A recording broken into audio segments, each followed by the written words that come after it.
Kwa majina naitwa Saidi Kagomba Chenja, ni mwenyekiti wa shirikisho la vyama bodaboda na bajaji mkoa wa Dar es Salaam na taifa.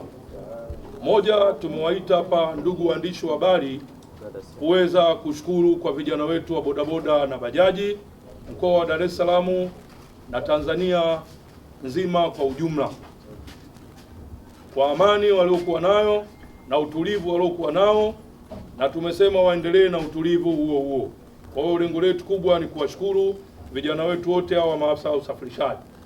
Lakini jambo la pili, tulikuwa tuna maandalizi ya kongamano kubwa ambalo kongamano hili lilikuwa linabeba zaidi ya watu 5,000. Katika hili kongamano tulikuwa tulifanye Desemba hii, lakini kutokana na haya mambo yaliyokuwa yametokea pakati tumebidi kuliahirisha. Tutalipeleka mpaka Januari, mpaka hivyo itakapopenda tutataja tarehe ni lini. Lakini katika tarehe hiyo ambayo tutakayotaja, moja hilo kongamano litakuwa lina mambo yasiyozidi 5 au 6, lakini nitataja mambo mawili. Jambo la kwanza, serikali lazima iangalie changamoto za bodaboda na bajaji. Changamoto ya kwanza ya bodaboda au bajaji, kuto kupata mikopo kwa wakati.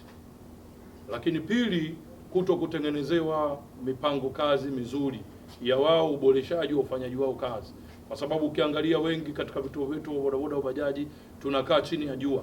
Lakini serikali katika hiyo changamoto inaweza ikatengeneza vibanda vya kisasa, bodaboda na bajaji wakakaa pale pindi wanapoweza kusubiri abiria.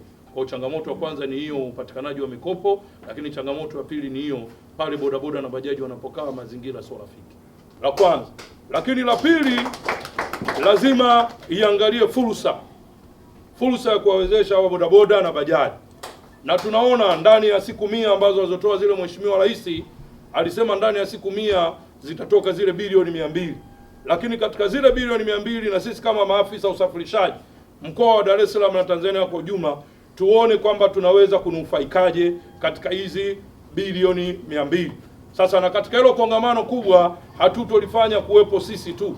Tumezoea tukifanya mikutano yetu tunakuwa na wakuu wa wilaya, wakuu wa mikoa, lakini mkutano huu mkubwa tutaomba tuwe na kiongozi mkubwa wa serikali ili kumweleza changamoto za bodaboda na bajaji, ili kumweleza fursa ambazo zinatakiwa zipatikane kwenye bajaji na bodaboda.